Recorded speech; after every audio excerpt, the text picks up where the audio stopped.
Assalamualaikum warahmatullahi wabarakatuh. Perkenalkan, nama saya Rahman, saya CGP Angkatan 9 dari Kabupaten Lebak. Pada kesempatan ini saya ditemani sama rekan saya, yaitu Saya Sabarudin dari SMA Negeri 1 Cikungur, mengampu mata pelajaran sejarah. pada kesempatan ini saya akan melakukan percakapan pra observasi kelas. Beberapa hal yang ingin saya tanyakan kepada Pak Sabar, ya. Yang pertama itu adalah tujuan pembelajaran yang ingin dicapai oleh Pak Sabar itu seperti apa? Baik, terima kasih Pak Oman. Jadi sebelum ke tujuan pembelajaran, jadi saya jelaskan di sini bahwa untuk kegiatan pembelajaran yang nanti akan saya lakukan itu kebetulan mengambil materi terkait dengan peristiwa seputar proklamasi kemerdekaan Indonesia. Nah, sehingga di situ saya mengambil beberapa tujuan yang ingin dicapai daripada kegiatan pembelajaran itu adalah bagaimana siswa mampu menganalisis, menelaah, dan mengevaluasi terkait seputar peristiwa yang terjadi pada awal kemerdekaan. Di antaranya adalah peristiwa Rengas Dengklok, dan nanti bagaimana terkait dengan peristiwa penyusunan teks proklamasi kemerdekaan Indonesia, dan tentu saja yang paling penting adalah bagaimana siswa mampu memahami, kemudian mengambil hikmah yang dari terjadinya peristiwa proklamasi yang ada di Indonesia. Seperti itu, Pak. Ya. Luar biasa sekali Pak Sabar, tujuan pembelajarannya, karena materi memang mengambil itu peristiwa pra kemerdekaan Republik Indonesia, ya. Selanjutnya Pak Sabar, area pengembangan yang hendak dicapai oleh Pak Sabar itu seperti apa? Area pengembangan, terkait dengan area pengembangan yang ingin saya kembangkan dari siswa itu adalah terkait dengan pengetahuan kognitif. Bagaimana siswa mampu mengetahui, memahami peristiwa-peristiwa yang terjadi dalam sejarah kita di bangsa Indonesia, di antaranya tadi peristiwa seputar proklamasi kemerdekaan dari mulai awal sebelum proklamasi. Kan ada peristiwa penting di situ sebelum proklamasi, itu peristiwa yang saya harapkan siswa bisa menambah pengetahuan mereka di dalam peristiwa itu. Lalu kemudian tentu saja nilai atau pengembangan sikap yang ingin kita kembangkan, karena ini terkait dengan peristiwa sejarah. Jadi bagaimana nanti siswa ini memiliki rasa nasionalisme yang tinggi terhadap bangsa kita setelah mempelajari peristiwa-peristiwa perjuangan, bahwa ternyata bangsa kita itu untuk mencapai kemerdekaan itu memerlukan pengorbanan, perjuangan yang sangat luar biasa gitu dari para founding fathers kita, dari para pahlawan kita. Sehingga saya berharap di situ anak-anak mampu memaknai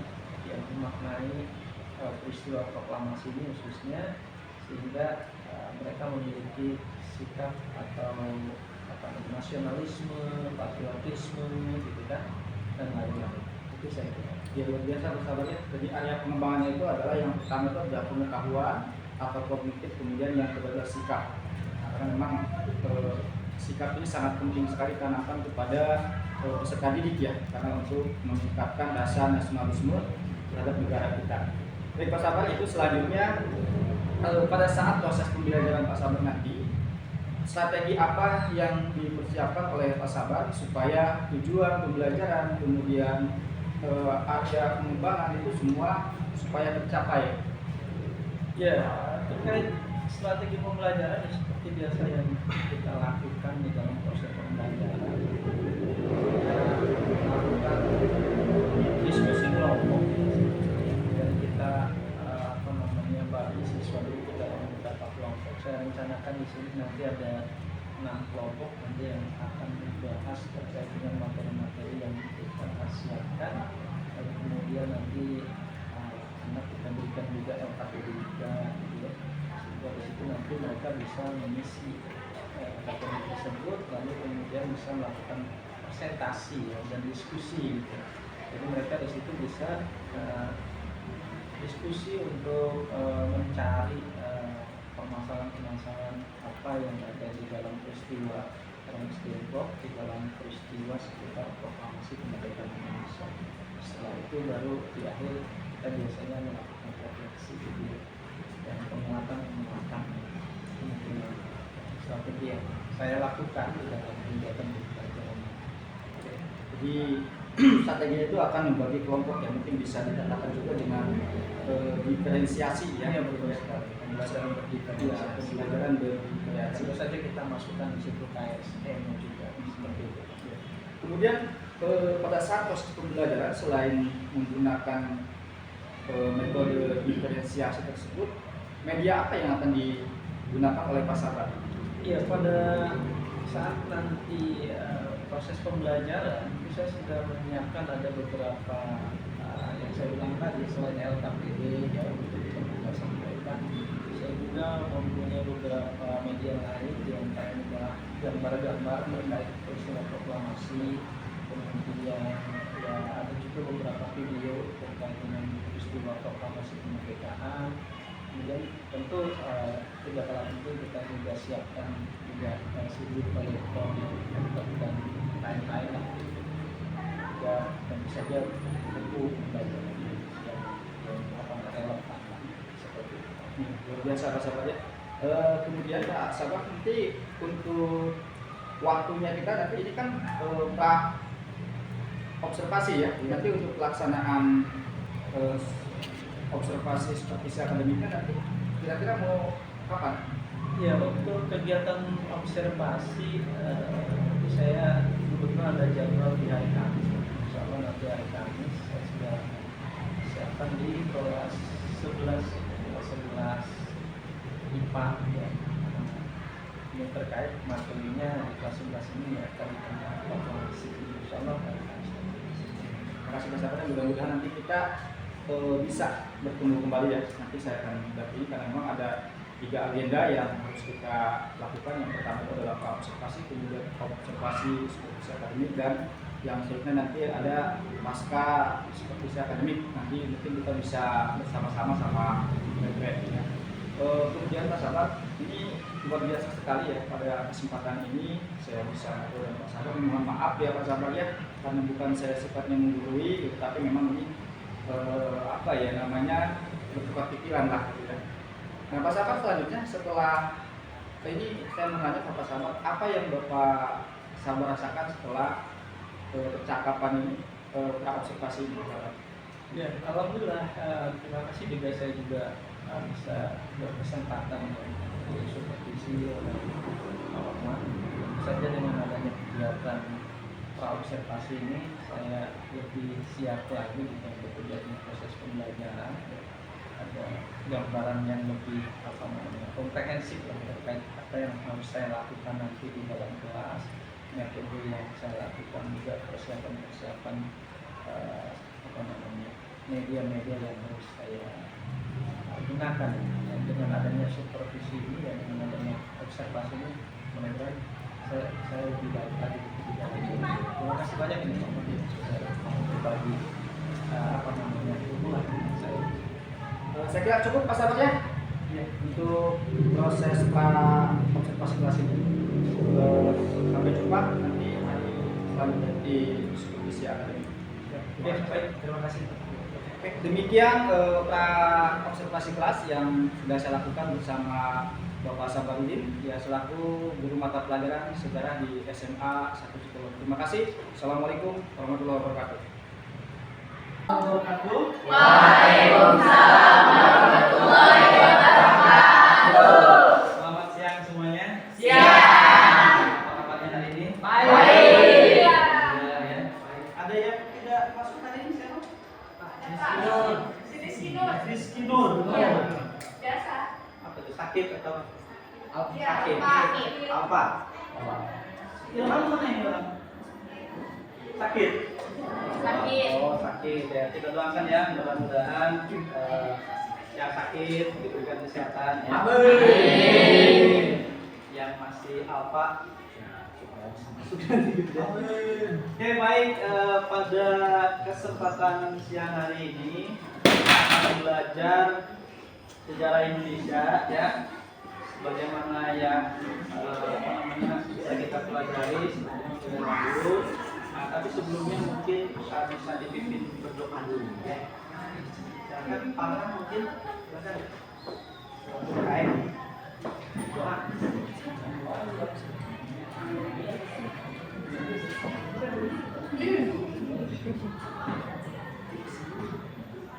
Saat teman-teman sebelum belajar, maka kita membaca doa ulang. Langsungkan. Salam kepada guru. Assalamualaikum warahmatullahi wabarakatuh. Waalaikumsalam warahmatullahi wabarakatuh. Ya, terima kasih ya. Ogi tadi ya. Memimpin doa. Oh, Diniati. Kok ganti namanya ya? Oh, saya kira gitu. Ya, mudah-mudahan dengan diawali doa tadi pembelajaran kita bisa berjalan dengan baik. Dan saya lihat hari ini kayaknya kok masih belum sangat ya. Wah, harus dibangkitkan dulu semangatnya ya. Masih ingat ya yang sering kita gunakan untuk membakar lemak ya, membakar semangat gitu ya. Coba kita tepuk Indonesia dulu deh. Tepuk Indonesia.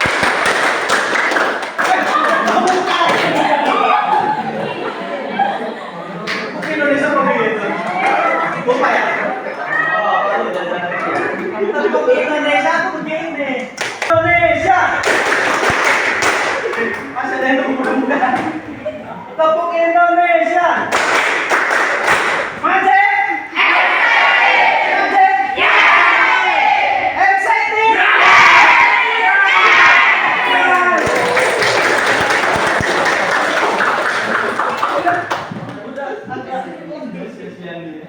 Tapi mudah-mudahan semangat lagi. Oke, pada pertemuan hari ini kita akan melanjutkan pembahasan yang sudah kita pelajari kemarin ya. Minggu kemarin masih ingat kita membahas apa? Proklamasi.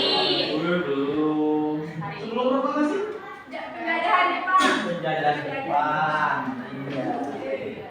Jepang ya, kemarin kita sudah kita singgung ya bahwa hari ini kita akan membahas proklamasi. Tapi sebelum proklamasi minggu kemarin itu kita bahas masuknya penjajahan Jepang ke Indonesia. Nah, jadi memang betul tujuan hari ini kita membahas proklamasi supaya tujuannya itu supaya kita memahami ya sebagai generasi muda kalian memahami apa itu proklamasi ya. Kemudian juga mungkin bisa mengambil nilai-nilai juang ya daripada proklamasi kemerdekaan bangsa Indonesia dari para tokohnya. Nanti kita kan bisa belajar tentang semangat nasionalisme ya, bagaimana mereka begitu semangat tanggung jawab mempertahankan bangsa dan negara. Oke, sebelumnya mungkin ada yang tahu ya proklamasi itu apa sih? Pernah dengar proklamasi? Masuk ke ruangan ya. Ada yang tahu uang 100.000? Tahu. Kan di situ ada gambarnya kan? Gambarnya apa? Soekarno dan Hatta. Nah, itu salah satu tokoh proklamator. Tapi sebelumnya saya akan memutarkan video terkait dengan proklamasi.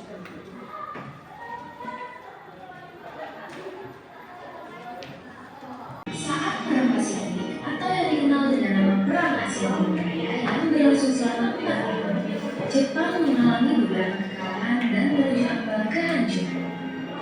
7 September 1945, Jenderal Kuniaki Koiso di hadapan parlemen Jepang berjanji untuk memerdekakan Indonesia bila mencapai kemenangan dalam Perang Pasifik. Tujuannya mendapat bantuan Indonesia dalam Perang Pasifik. Kaum bergerak nasional menyambut hangat janji kemerdekaan oleh Jenderal Koiso. Anggota Badan Penyelidik Usaha-Usaha Persiapan Kemerdekaan Indonesia (BPUPKI) dilantik oleh Jenderal Kumakichi Harada. Rajiman Weddiodiningrat, tokoh pergerakan nasional, ditunjuk sebagai ketua. Tetapi, tidak semua petinggi militer Jepang sepakat dengan pelantikan BPU PKI. Misalnya Jenderal Izagaki dan Yuichiro Nagano. Keberatan dua jenderal itu tidak berarti banyak. Mayoritas petinggi militer Jepang tetap mendukung BPU PKI. Sidang BPU PKI dari 29 Mei sampai 1 Juni 1945 pun berjalan mulus. Setelah bersidang 2 kali, kerja BPU PKI berakhir dengan baik. Sesuai harapan Jenderal Kumakichi Harada, BPU PKI lalu dibubarkan oleh Jenderal Terauchi Hisaichi. Diganti jadi Panitia Persiapan Kemerdekaan Indonesia PPKI 7 Agustus 1945. 21 nama anggota PPKI diumumkan. Sebagian besar berasal dari BPU PKI. Mereka sudah bersiap sidang pada 16 Agustus 1945. Soekarno, Hatta, dan Rajimanwedo wakil PPKI terbang ke dalam Vietnam 12 Agustus 1945. Di tengah kabar pengeboman Hiroshima dan Nagasaki di Jepang, Jenderal Hisaichi Terauchi, Panglima Angkatan Perang Jepang di Asia Tenggara, menyambut kedatangan mereka. Jenderal Terauchi berkata, Sudah cukup ya? Pak. Dulu ya.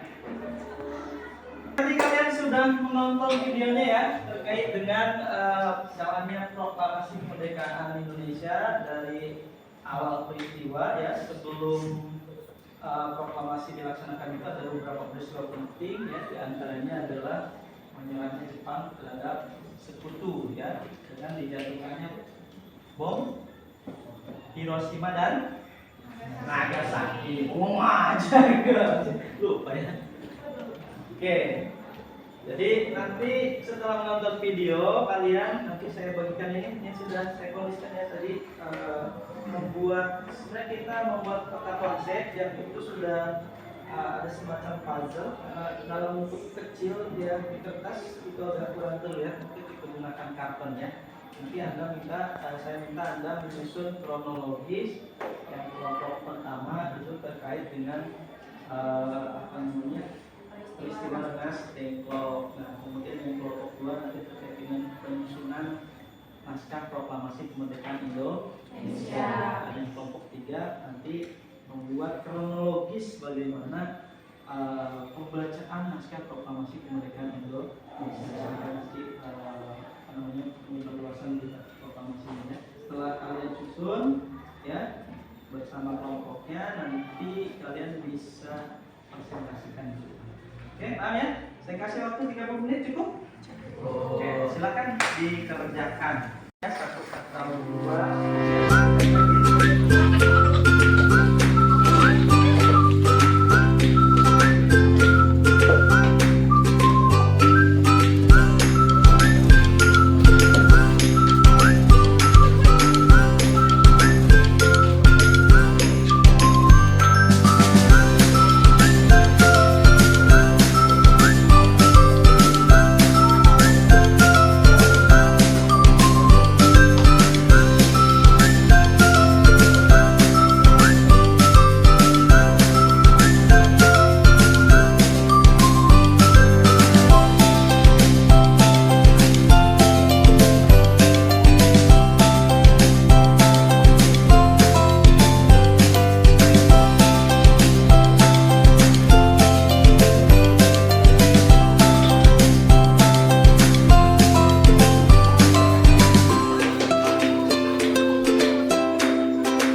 disampaikan dari teman-teman tadi bisa dipahami ya, sehingga kita bisa lebih memaknai ya apa itu proklamasi, dan yang paling penting adalah kita sebagai generasi muda bisa tahu sejarah bangsa kita ya, dan tentu saja mengambil pelajaran dari setiap peristiwa yang terjadi pada bangsa Indonesia gitu ya.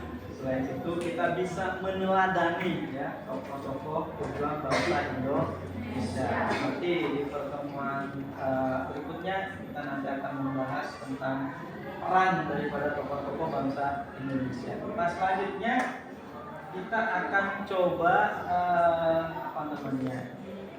latihan ya, latihan soal ya. Seharusnya dibagikan kertas ini, tapi karena takutnya terlalu lama, kita kerjakan bareng-bareng ya. Kita nanti di sini saya sudah siapkan pertanyaan.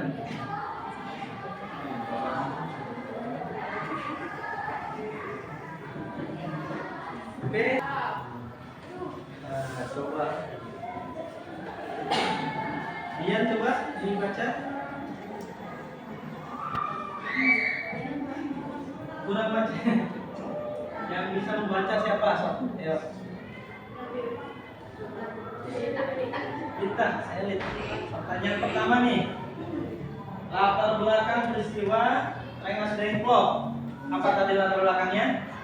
Jawabannya yang mana?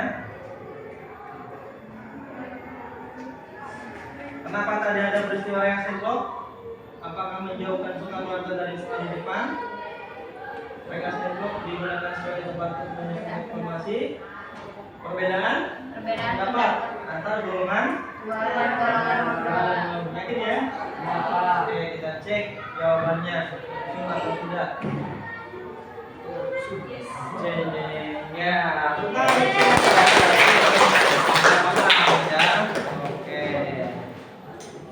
Pertanyaan kedua, yang tidak termasuk cara-cara dalam menyebarluaskan berita proklamasi. Tadi kan sudah dijelaskan ya oleh kelompok 3 tadi, ada pamflet dan selebaran, surat kabar, coretan. Mana yang tidak termasuk nih? Radio, perwakilan daerah, surat kabar.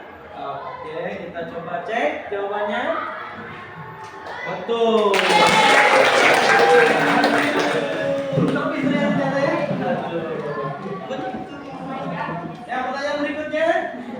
Penyusunan teks proklamasi dilaksanakan pada tanggal 16 Agustus 1945 bertempat di mana? Di rumah siapa? Nisimura, Otogawa, Laksamana Maeda, Insinyur Soekarno, atau Ahmad Subarjo? Di rumah? Laksamana Maeda. Oke, ya coba kita cek dulu, tapi belum tentu benar ya. Iya, ada yang jauh dari rumah Insinyur Soekarno tadi ya. Insinyur Soekarno apa Laksamana Maeda? Laksamana Maeda. Jangan salah ya. Coba kita lihat ya. Wow, ternyata betul.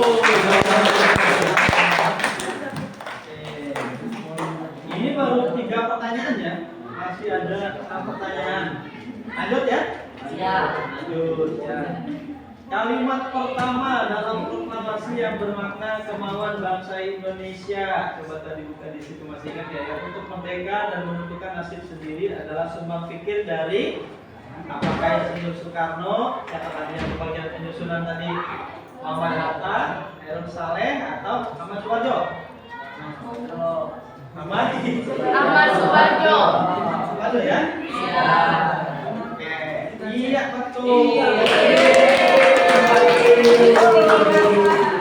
Jauh ini belum ada yang salah ya. Masih fokus ya.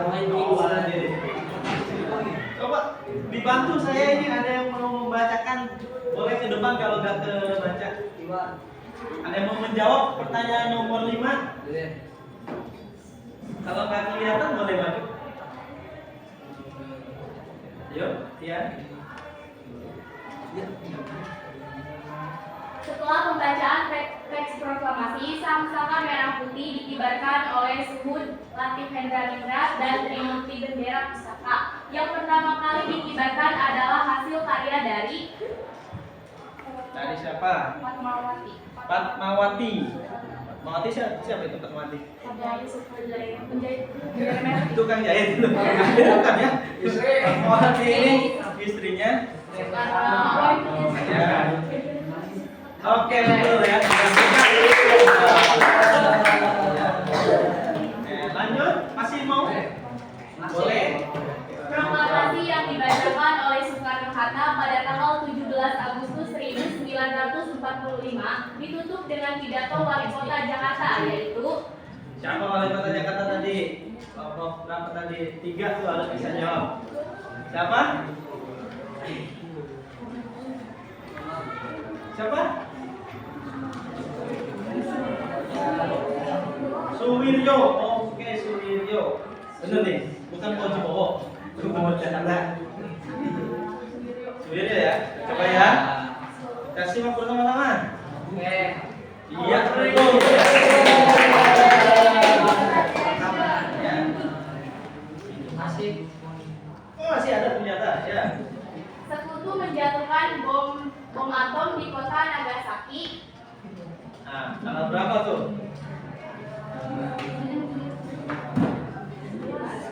Tanggal 11? Gak ada 11. Tanggal 9 ya? Tanggal 9 yang belakang tuh. Coba kita jawab. Belum ada yang salah ini. Ya. Pada tanggal 15 Agustus 1945 pukul 08.00, para pemuda mengadakan rapat di lembaga bakteriologi yang bukan merupakan keputusan rapat adalah. Nah, tadi kan ada keputusan rapatnya tuh. Apa yang bukan merupakan keputusan rapat? Kemerdekaan adalah hak bangsa Indonesia. Kemerdekaan tidak tergantung pada bangsa lain. Begitu. Segala ikatan dengan janji Jepang harus dibatalkan. Diadakan pertemuan dengan Bung Karno dan mengadakan ucapan proklamasi. Adanya kerjasama Indonesia. Adanya kerjasama? Indonesia. Yakin ya? Oke. Baik, betul. Soekarno-Hatta dibebaskan dari penculikan para pemuda atas jaminan dari Ahmad Subanjo, yaitu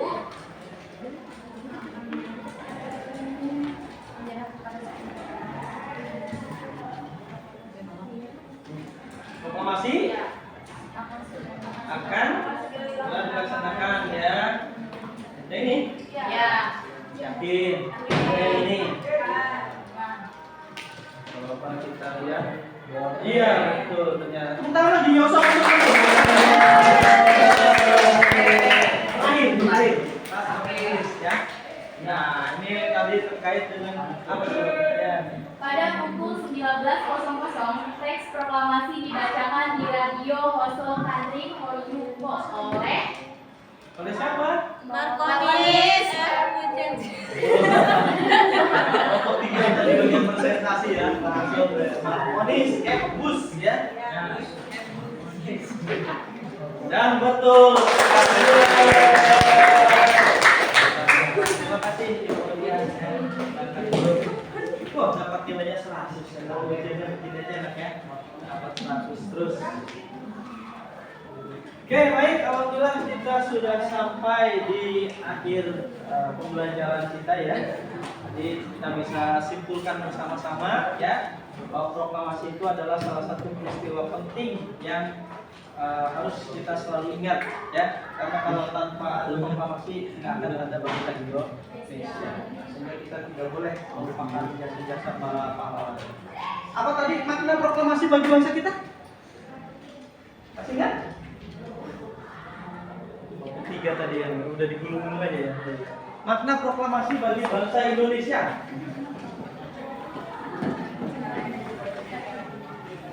Ya, masih ingat? Dian? Bangsa Indonesia memproklamasikan kemerdekaan atas kemauan sendiri dan kekuatan sendiri.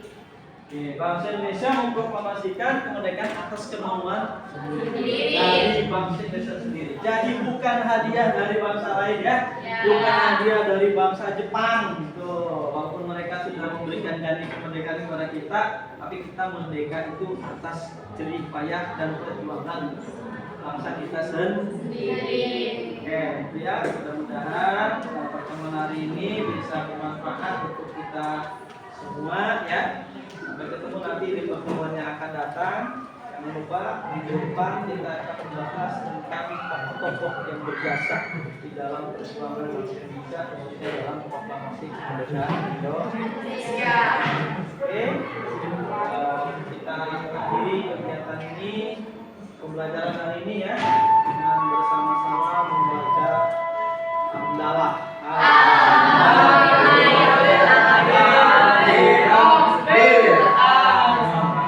Assalamualaikum warahmatullahi wabarakatuh. Waalaikumsalam warahmatullahi wabarakatuh. Assalamualaikum Mas Sabar. Waalaikumsalam warahmatullahi wabarakatuh. Gimana sehat Mas Sabar? Alhamdulillah. Alhamdulillah ya. Ya, biasa tadi Pak Sabar ya, saya lihat observasi di kelas Pak Sabar sangat luar biasa sekali menyampaikan materinya pada saat proses pembelajaran, apalagi pada saat di akhir itu refleksi membuat anak-anak senang gitu kan. Bahkan juga Pak Sabar memberikan tes akhirnya juga secara langsung sesuai dengan zaman ya, tidak pakai kertas lagi, pakai fokus. Nah ini Pak Sabar, yang ada beberapa hal yang ingin saya tanyakan. Ada kesulitan nggak pada saat proses pembelajaran?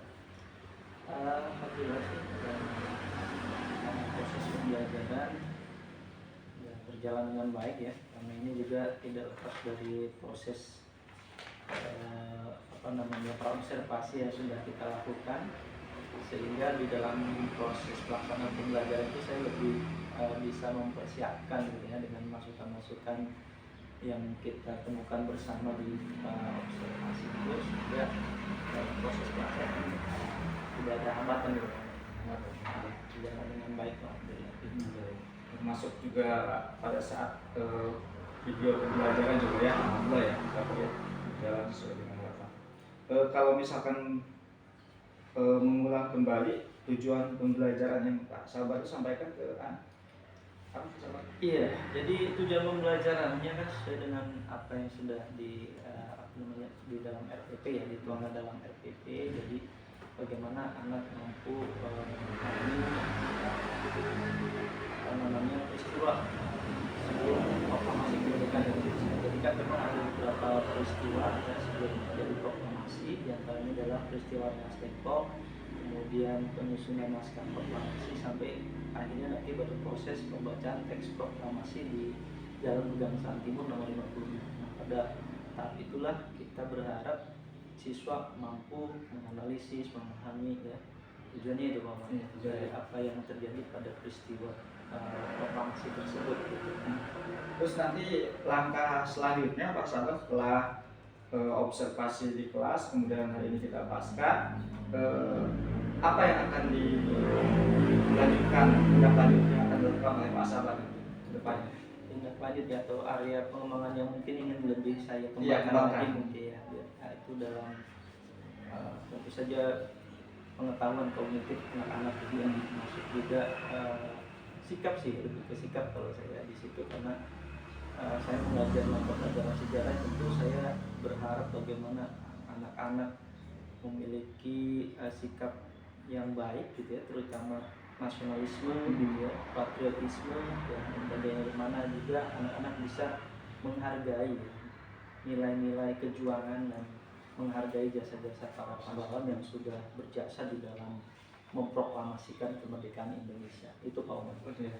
Kemudian kira-kira di masa pada saat proses pembelajaran ada yang kurang nggak strategi yang Bapak gunakan untuk mencapai tujuan pembelajaran yang dimaksudkan Bapak? Iya, kalau strategi mungkin udah coba saya semaksimal mungkin ya. Karena mungkin ada beberapa hal yang harus ditemukan adalah sumber-sumber belajar mungkin harus lebih saya kembangkan lagi, kemudian media pembelajarannya juga mungkin harus lebih ditambah ya, apalagi seiring dengan perkembangan zaman ini, teknologi yang maju, mungkin ke depan bisa ditambah dengan beberapa referensi lain, video-video misalnya berkaitan dengan peristiwa tersebut. Sekarang dokumenter sejarah yang mungkin bisa saya saja mungkin Pak Sabar ya, karena memang pada saat proses pembelajaran saya melihat langsung bagaimana Pak Sabar menyampaikan pendahuluan, kemudian instruksi, kemudian memotivasi anak-anak, kemudian juga menyampaikan tujuan pembelajaran dan melakukan pertanyaan pematik pada saat proses pembelajaran dan kemudian dilanjutkan dengan anak-anak yang belajar peristiwa proklamasi ya, proklamasi pada proklamasi dan kemudian juga Pak Sabar langsung memberikan tugas ya secara kelompok dan anak-anak mempresentasikan, kemudian di akhirnya juga Pak Sabar sama anak-anak itu mempresentasikan, kemudian Pak Sabar juga melakukan refleksi ya dan memberikan tes asesmen juga. Itu memang sudah sesuai dengan KPP yang disiapkan. Nah ini mudah-mudahan bisa ditindaklanjuti atau dipresentasikan kepada rekan-rekan yang lain ya bisa lebih baik lagi proses pembelajaran yang baik seperti ini. Dan kemudian saya lihat juga kemarin ada KSE-nya ya, dan KSE-nya kemudian juga ada teknik stopnya. Saya kira udah sesuai lah dengan proses apa yang didapat pada saat kita pendidikan di TGP. Luar biasa. Saya mengapresiasi dan terakhir itu yang saya apresiasi ketika anak-anak sudah mulai lelah, ya itu anak-anak mulai ketawa gitu kan, semangat dengan apa namanya itu, atau apa itu tebak-tebakan ya, tebak gambar atau apa gitu kan. Tapi itu luar biasa mengencangkan suasana yang tadinya udah lelah untuk hiburan aja. ya, berhiburan ya. Oke, itu saja mungkin Pak Sabar. Terima kasih. Assalamualaikum warahmatullahi wabarakatuh. Waalaikumsalam.